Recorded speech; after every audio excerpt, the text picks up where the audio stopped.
Y hay que sumar algo que el Estado se pone de costado y nosotros esperamos en el discurso del 28 de julio, es la gran deuda que tiene el Estado a las MIPES, a las empresas en general, sectores como la Autoridad Nacional del Agua, el Seguro Social, las municipalidades, todas tienen miles, millones de soles de deuda. El Estado sí, muy bien, pide que nosotros paguemos los impuestos y si no, te meten a tu cuenta y te lo quitan, pero el Estado no está pagando. El incremento de la inseguridad también se manifiesta por la falta de oportunidades. Hay muchas personas que ante la falta de un puesto de trabajo terminan incurriendo al mundo del AMPA como vía de escape a la crisis, a los recursos económicos, a la plata que no hay en los puestos de trabajo. Y ese es un claro reflejo de que la economía sigue mal. Aunque nos digan estadísticamente, por Dios, entendamos esto, aunque nos digan estadísticamente desde el Banco Central de Reserva, que todo va bien ahora, que ya estamos recuperándonos, que estamos siendo boyantes otra vez en tema económico a nivel macro, general, duro de la economía nacional, con las reservas internacionales, con las inversiones, a nivel micro la situación está fregada, con triple J. Interprete usted mi palabra, fregada con triple J, recontra Jotas. ¿Pero por qué? Porque la situación en los mercados está como estoy graficando hace un instante. Nos podrán decir que la inflación está controlada. La presidenta podrá decir que Lima Metropolitana el último año registró un incremento de 400,000 puestos de trabajo. O sea, es una ridiculez la estadística, porque de 400,000 puestos de trabajo que se ha recuperado, cuando existe una población nini que está en un porcentaje de 2 de cada 5 ni estudian ni trabajan entre 15 y 29 años de edad. O sea que cada año que va incrementando, la masa laboral se sigue incrementando o la masa de personas en la población en edad laboral se sigue incrementando, pero no encuentran trabajo. Y frente a esa situación, ¿qué es lo que hacen? O cacholeos, comercio ambulatorio, incremento de informalidad, y a ello suma que si no se encuentra el espacio económico que uno se desea, desgraciadamente hay aquellos que terminan cayendo en las garras del AMPA. Narcotráfico, en trata de personas, terminan siendo parte de esas mafias que cobran cupos, que creen que de repente al inicio lo ponen mero como algo inocuo. Total, le pido 5 soles a una persona para darle seguridad y no pasa nada. Y terminan siendo parte de un esquema de mafias. Y eso es también reflejo de lo que está pasando en el país. Que la estadística nacional general no le nubla a quienes están gobernando. Yo dije la semana pasada un comentario. Al presidente del Banco Central de Reserva no le afecta por la cantidad de plata que recibe. Bien, válido por su trabajo. Porque la capacidad técnica que tiene hace que merezca el sueldo que tiene. Pero realmente que le suban el precio del litro de aceite, a Julio Velarde no le va a afectar por lo que gana. Que le suban el precio del kilo de arroz a Julio Velarde no le afecta. En absoluto le va a afectar. Que le suban 2 soles, o como llaman los polleros, que le suban 3 puntos el precio del kilo de pollo a esta ave en el mercado, no le va a afectar, porque capaz no come pollo, capaz come ave importada. Es una suposición mía y tampoco pretendo darme de ofensivo.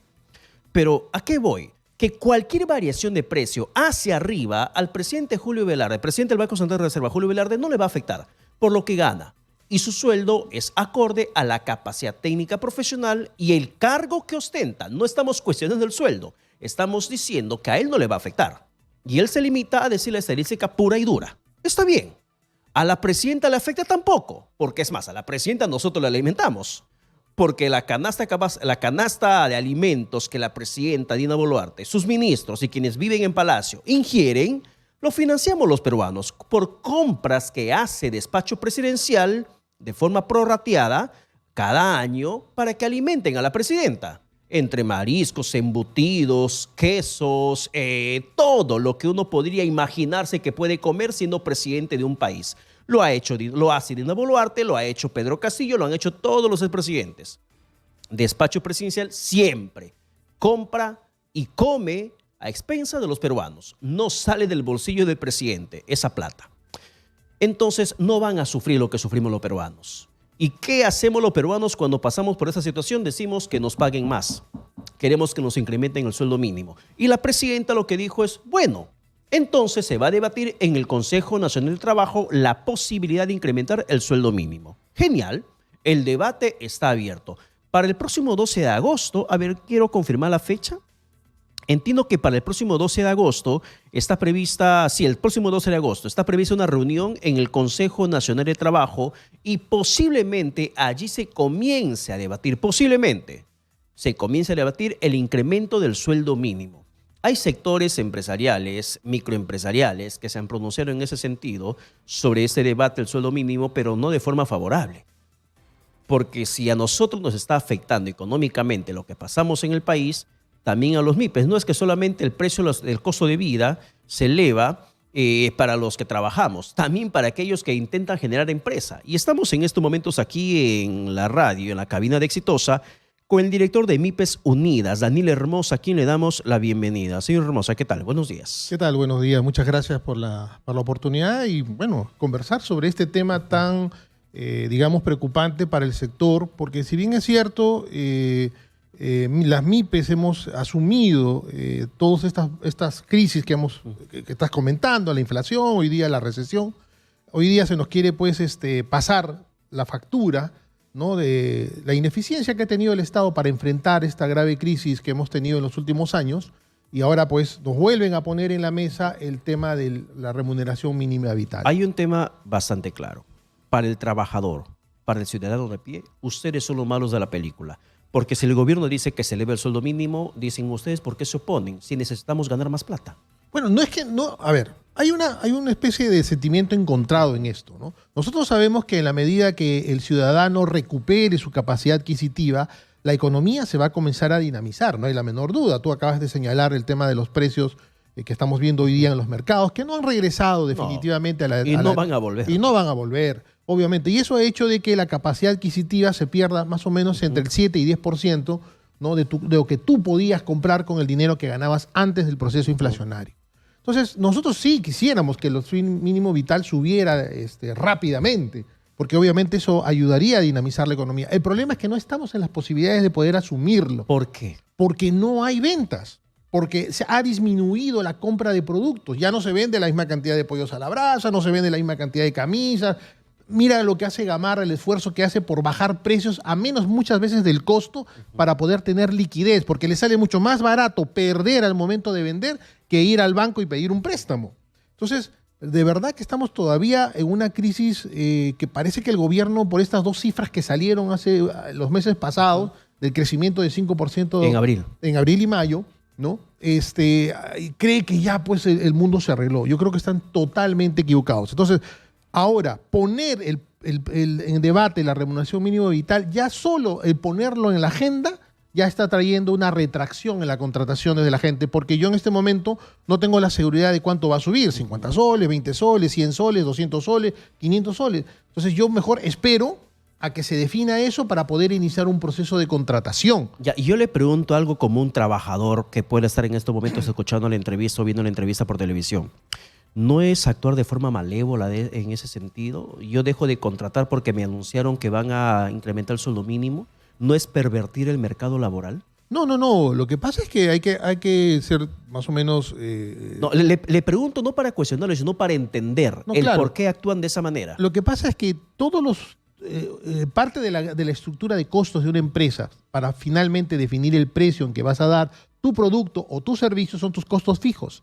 Y uno de los costos fijos es el costo laboral, ¿no? Porque no solamente implica subir el mínimo vital, sino también todo lo que se genera en impuestos alrededor de esta subida del sueldo. A ver, tienes las gratificaciones. Eso justamente, aterrizando bien el tema. Si te suben el sueldo mínimo por norma desde el gobierno, ¿qué implica eso para un microempresario? ¿Cuáles son los costos que terminan incrementándose y que podrían de repente no poder cubrir?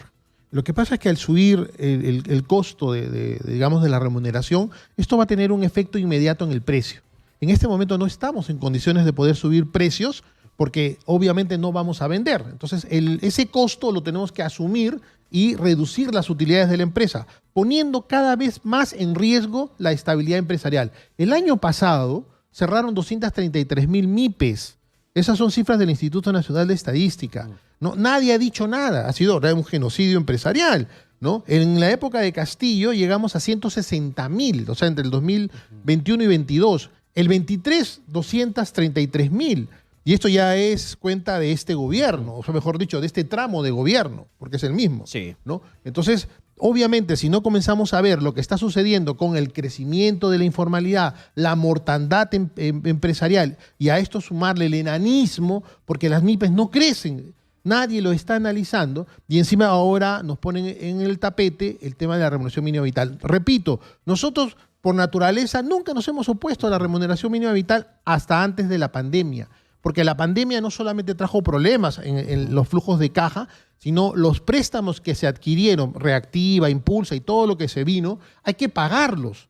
Entonces, esto trae como consecuencia de que a partir del 20 a la fecha, las empresas están haciendo un gran esfuerzo para poder cumplir. Hay un pasivo que tienen que ahí que Pero honrar. por supuesto, y hay que pagarlo. Mira, técnicamente todas las MIPES en el país están quebradas, todas, sin excepción, justamente por los problemas que tenemos financieros, ¿no? Al tener préstamos perdemos la capacidad de poder pedir más. Y hay que sumar algo que el Estado se pone de costado y nosotros esperamos en el discurso del 28 de julio, es la gran deuda que tiene el Estado a las MIPES, a las empresas en general, sectores como la Autoridad Nacional del Agua, el Seguro Social, las municipalidades, todas tienen miles, millones de soles de deuda. El Estado sí, muy bien, pide que nosotros paguemos los impuestos y si no te meten a tu cuenta y te lo quitan, pero el Estado no está pagando. Las empresas del agua, por ejemplo, deben millones de soles a los proveedores y no se les paga. Entonces, ¿cómo podemos generar dinámica económica si el Estado es el primer, perdón la palabra, pero es verdad, perro muertero? Eso es lo que también le iba a decir, que lamentablemente de forma histórica se conoce como el Estado como el primer perro muertero de los microempresarios, porque hay proveedores que dependen de lo que justamente el Estado tiene que desembolsar como pago de un servicio o producto que terminaron comprando, pero que no lo hacen.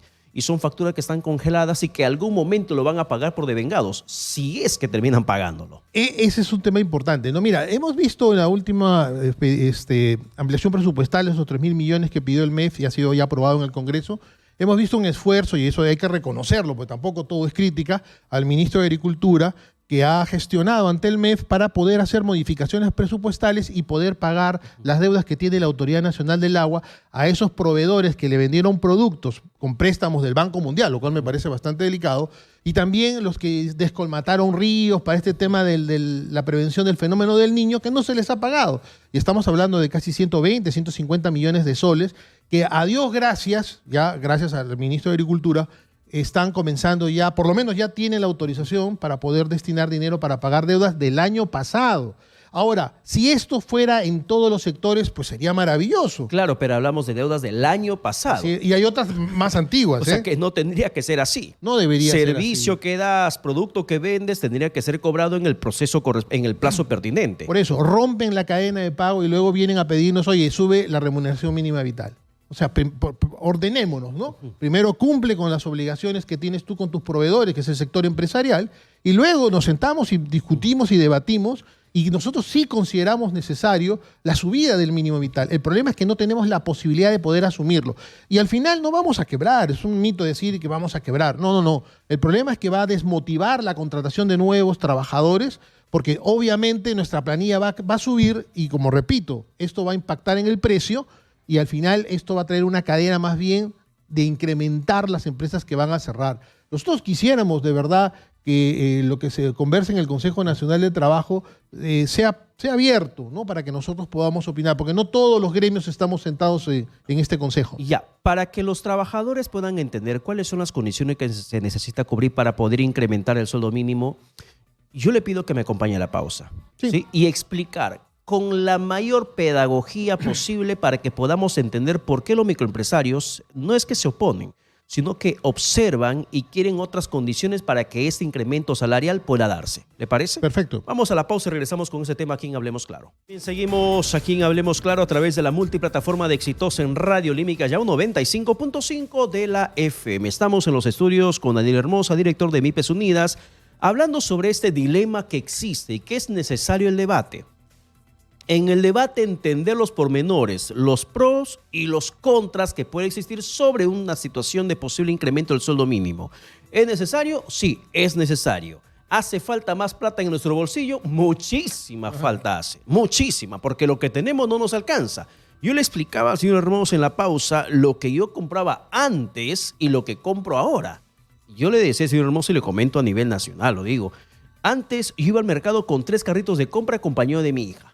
y los 3 carritos de compra estoqueados y así apretujados, taconeados, con verduras, carne, fruta, de todo para una semana. Y me gastaba, ¿cuánto? Máximo 200 soles. Era una inversión para la semana. Hoy esos 200 soles no me alcanza para la semana ni para un carrito de compras. Y esa es la realidad que vivimos. Y por ello muchos dicen, se tiene que incrementar el sueldo mínimo porque lo que ganamos no nos alcanza. Y la pregunta que había quedado pendiente era, ¿qué condiciones para ustedes se debería cumplir para que el sueldo mínimo sea realmente subido? Bueno, la reactivación económica que se ha venido predicando ya hace 2 años, ¿no? Desde que empezó este gobierno de Perú Libre, y establecer por lo menos los requisitos como para entender que las MIPES en estas condiciones no podemos subir un mínimo vital en cifras muy altas. Probablemente sí podamos asumir algunos costos sin sacrificar la creación de nuevos puestos de trabajo.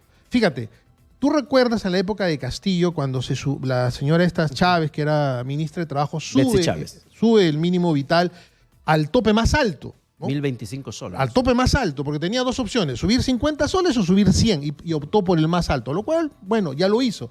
Pero inmediatamente el ministro de Trabajo, no recuerdo este peladito, sale y dice, vamos a generar un fondo de 300 millones de soles para subsidiar la contratación de jóvenes, porque uno de los grandes problemas del mercado laboral hoy, por eso hablabas tú de los ninis, es que no se está generando la cantidad suficiente de empleo para los chicos que van entrando cada año al mercado laboral. El año pasado los ninis era de uno de cada 3, hoy son 2 de cada 5. Pero fíjate, más o menos creciendo al 5%, podemos generar unos 300 a 350 mil puestos nuevos de trabajo al año. No estamos creciendo 5%, estamos en 2, promedio 2,5%, ¿correcto? Entonces, desde el 2020 hasta el 2024, tenemos generaciones, más o menos casi 1 millón de jóvenes que han salido a buscar puestos de trabajo que no los han encontrado. No hay trabajo para la juventud. Entonces, claro, este ministro de Trabajo sale y dice, vamos a dar un subsidio para que haya contratación solo para jóvenes, lo cual nos pareció una idea interesante, que había que no evaluarla, en todo caso implementarla, pero no se hizo por toda la crisis política que se vivió. Hoy día nos vuelven a poner en debate el tema y debería haber políticas que acompañen esta intención de generar un incremento del mínimo vital. Por ejemplo, esa, de generar un fondo para contratar jóvenes de tal manera que se pueda subsidiar esa planilla nueva. Por ejemplo, en Chile, el año pasado, se subió el mínimo vital y fue subsidiado al 100% por el gobierno chileno, ¿no? Y que iba a ser paulatino el retiro del subsidio al incremento del mínimo vital en la República Hermana de Chile.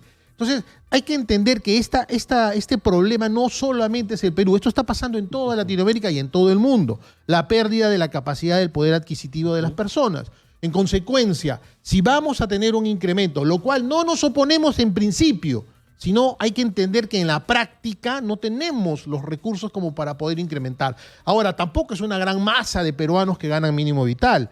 Hoy día las empresas pequeñas, medianas y grandes tienen sueldos mucho más altos que el mínimo vital. El mínimo vital es para las microempresas, estas que todavía están en proceso de crecimiento y están más en el sector manufacturero que en el sector servicios, ¿no? Por ejemplo, las bodegas no tienen planilla, ¿no? El sector agrícola tampoco tiene planillas, ¿no? Entonces, estamos hablando de un grupo no muy grande en el cual llegaría el impacto del mínimo vital, pero hay que entender que si esto sucede, esto va a haber un incremento en los costos productivos y en consecuencia en el precio final.